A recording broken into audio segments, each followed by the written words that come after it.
விழுப்புரம் மாவட்டம் வேடூர் அணையில் இருந்து சக்கரபாணி ஆற்றில் 5600 கனஅடி நீர் திறக்கப்பட்டுள்ளதால் புதுச்சேரியில் உள்ள தடுப்பணைகள் நிரம்பி தண்ணீர் ஓடும் ட்ரோன் காட்சிகள் வெளியாகியுள்ளது. இது குறித்தான விவரங்களுடன் செய்தியாளர் சண்முக சுந்தரம் இணைப்பில் இருக்கிறார். வணக்கம் சண்முக சுந்தரம், விவரங்கள்.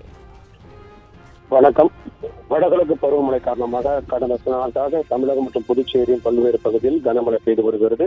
இதனால் பல்வேறு அணைகள் நிரம்பி வருகின்றன. குறிப்பாக புதுச்சேரி அருகே உள்ள விழுப்புரம் மாவட்டம் வீடூர் சங்கராபரணி ஆற்றின் குறுக்கே கட்டப்பட்டுள்ள வீடூர் அணை நிரம்பிய நிலையில் வீடூர் அணையிலிருந்து சங்கராபரணி ஆற்றில் 5000க்கும் மேற்பட்ட கனஅடி நீர் தற்போது திறக்கப்பட்டு வருகிறது.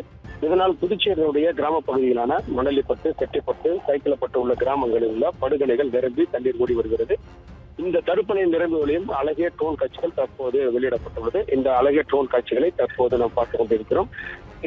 புதுச்சேரியினுடைய கிராம பகுதிகளில் உள்ள தடுப்பணைகள் நிரம்பி அங்கே மக்கள் குளிக்கும் வகையிலும் அங்கே சென்று சுற்றுலா பயணிகள் பார்க்கும் வகையிலும் தற்போது நீரானது வந்து வருகிறது. சங்கராபரணி ஆற்றில் திறக்கப்பட்டுள்ள இந்த நீரானது தற்போது புதுச்சேரியினுடைய கிராம பகுதிகளில் உள்ள தடுப்பணைகளில் நிரம்பி வருகிற காட்சியை நாம் பார்த்து வருகிறோம். இது தற்போது அழகிய காட்சியாக தென்படுகிறது.